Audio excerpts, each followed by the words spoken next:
¿Qué tal? ¿Cómo están? Bienvenidos a Caretas Digital. Estamos lamentando, como el resto del país, los 17 fallecidos en las protestas ayer de Puno. Estamos incluso alimentando la información hora a hora. Se está confirmando este asesinato, un suboficial de la policía carbonizado. Su compañero fue salvado, efectivamente, también cuando la turba ya lo había atrapado. Esto ha sido durante la madrugada, ojo, hay que decirlo luego del ataque al aeropuerto que terminó con este saldo trágico.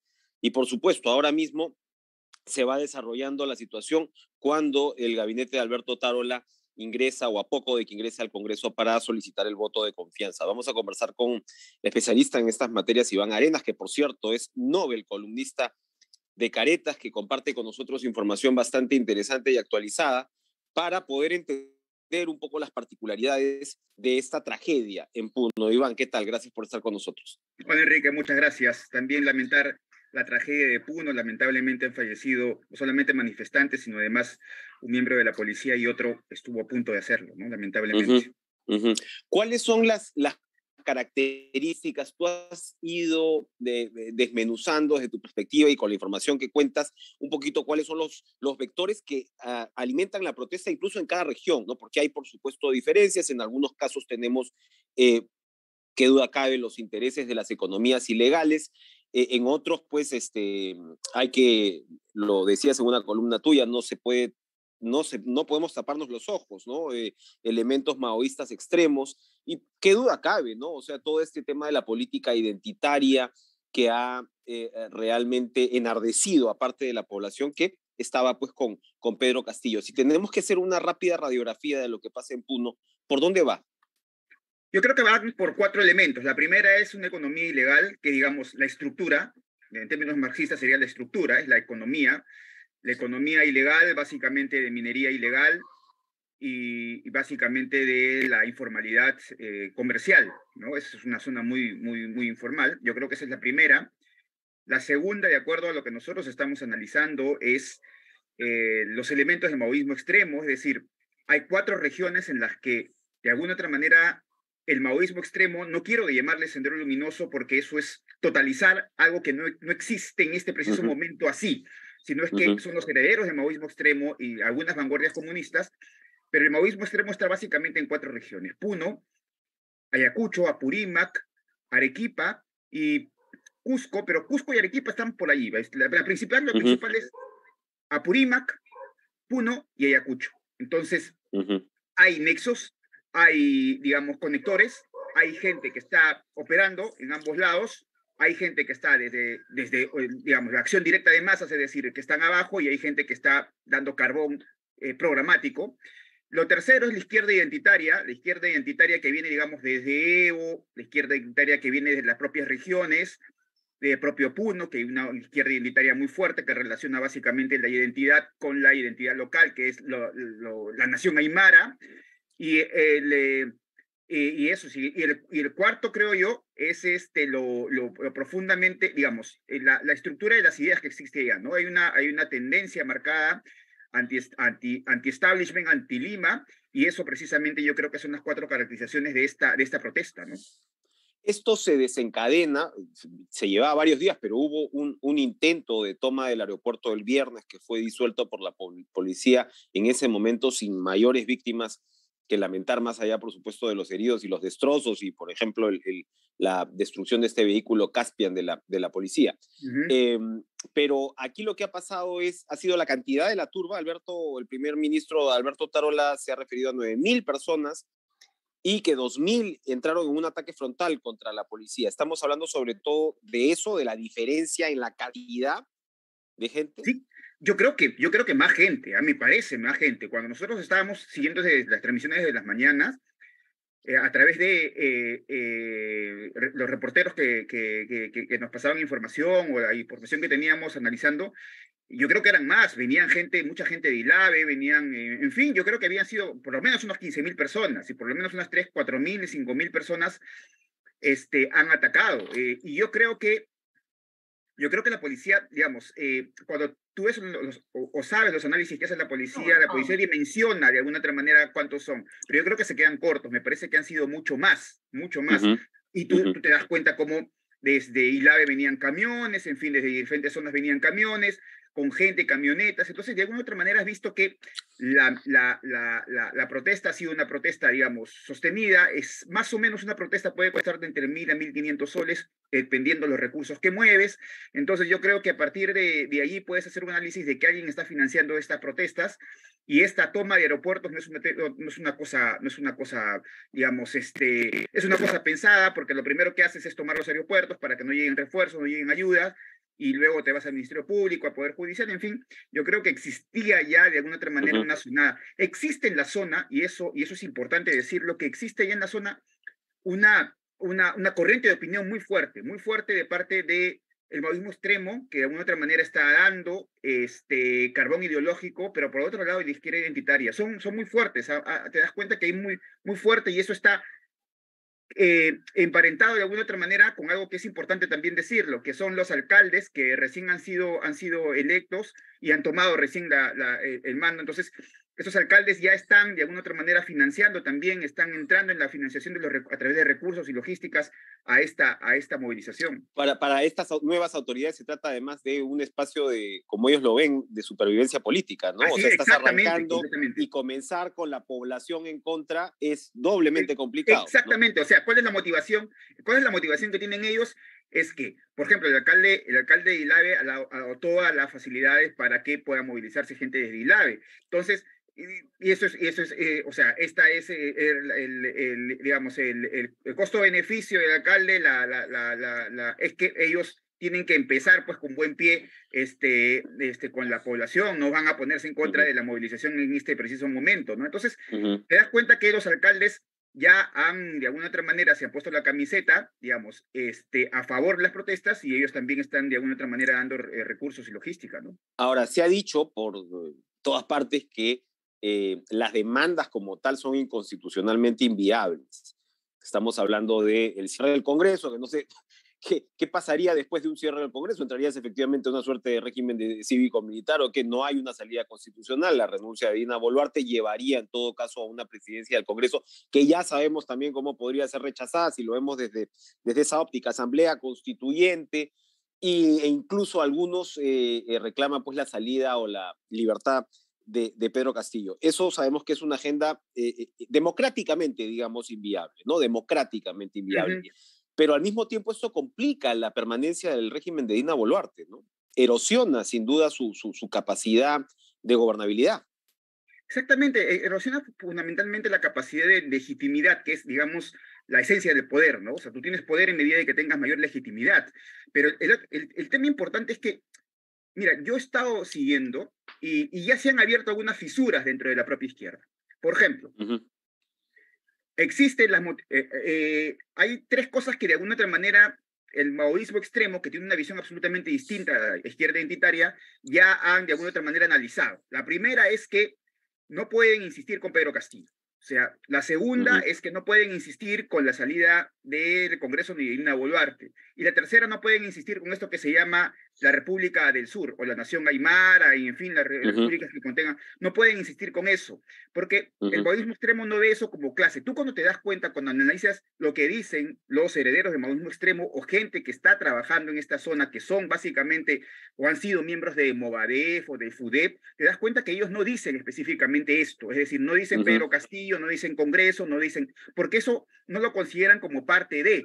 Dicen lo principal, que es Asamblea Constituyente, que es, de alguna otra manera, el único vector que unifica a la izquierda identitaria. La izquierda identitaria tiene, de alguna otra manera, una forma de entender y de ver de diferente manera la estrategia política en este preciso momento. Pero ahora, en este preciso momento también, yo, por ejemplo, el día de ayer o anteayer he estado viendo cómo en el maoísmo extremo hay una discusión en el sentido de que hacia dónde gira la protesta ahora. La protesta gira básicamente a lo que ellos llaman la Revolución Nacional Burguesa y Democrática, que es, uno, la primera, es asamblea constituyente, donde de alguna otra manera ahí se instale lo que se llaman ellos un régimen de transición, que básicamente sea el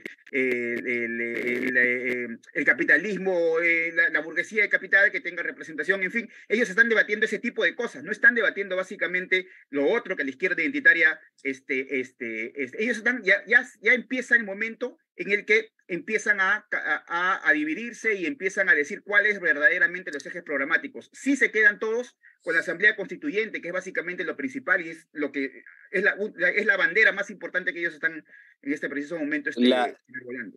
La lucha de clases no es identitaria, ni secesionista en ese caso. Así es, ¿no? Exactamente, entonces, no es exactamente.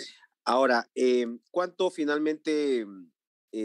¿cuánto pesa? Porque claro, el sur y Puno, tiene esta particularidad aymara, son alrededor de poco menos de 600.000 peruanos, que claro, conectan además con más al sur y con Bolivia, y esto se ha dado, hay quienes minimizan el papel de Evo Morales, pero el hecho es que esto ha explosionado apenas se ha prohibido la entrada al país de Evo Morales, ¿no? Y en el Congreso se estaban también tomando medidas para retirarle las condecoraciones, etc.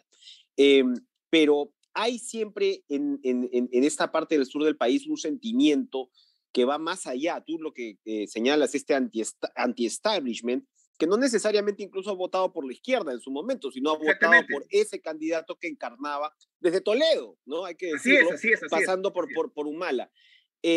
A ver, si estamos viendo todas estas tendencias centrífugas, y ya sabemos, por supuesto, que las redes sociales, los medios regionales que tienen también un peso específico, tienen que ver aquí, pero ¿qué tanto de alguna manera podría finalmente alcanzarse una relativa paz luego de los hechos traumáticos como los que hemos vivido? ¿Cómo se podría imponer esta mirada un poquito más pragmática entre la población? Hay varias cosas, fíjate en lo que has dicho. La primera es que, por ejemplo, en efecto, ellos, o sea, la lucha que tienen ellos no es una lucha económica, o sea, es básicamente una lucha política identitaria, política cultural, ¿no? Ellos podrían votar básicamente por Toledo porque representan la identidad que ellos son, representan, digamos, lo que ellos pueden ser, es lo más representativo, Castillo es lo más representativo hacia ellos, ¿no? Es un tipo de pueblo, es un tipo provinciano, claro, es un tipo de regiones, excluido, es un tipo, en fin, ellos quieren quieren representar en el escenario político nacional, ya que por ejemplo, la economía ilegal que mueve millones de soles, ellos tranquilamente. Tú te puedes pensar por qué Puno, una región con una economía, digamos, de economía de capitalismo salvaje, puede finalmente votar por colectivismos y puede llamar a asambleas constituyentes y apoyar a asambleas constituyentes que probablemente limiten el capitalismo, ese capitalismo. Lo otro es que bueno, y eso es efectivamente una batalla político-cultural, más que una batalla económica, es parte de la gran narrativa que tiene la izquierda, pero sobre todo la izquierda identitaria. Lo segundo es que ya existían, o sea, no solamente Evo Morales ha conectado, poco se ha dicho, poco se conoce en realidad, poco se ha informado y difundido, lo que probablemente la nación aymara en Chile también tenía nexos con la nación aymara boliviana y la nación aymara peruana, o sea, en Chile hay 3 representantes de la nación aymara chilena que también han tenido ya nexos con este pueblo, digamos, con representantes de Bolivia y de Perú. O sea, ya existe una especie de noción o de intento de ser una nación aymara extraestatal, ¿no? O sea, extra Chile, extra Perú, extra Bolivia. Esto es lo segundo. La tercera es que no hay representación política, es decir, cualquier cosa existe allí, pero no existe representación política, digamos, ya en el mundo popular, en el mundo emergente, básicamente, en el mundo plebeyo, no existe una representación política clara que lo que haga es represente estos intereses de este tipo de sociedad.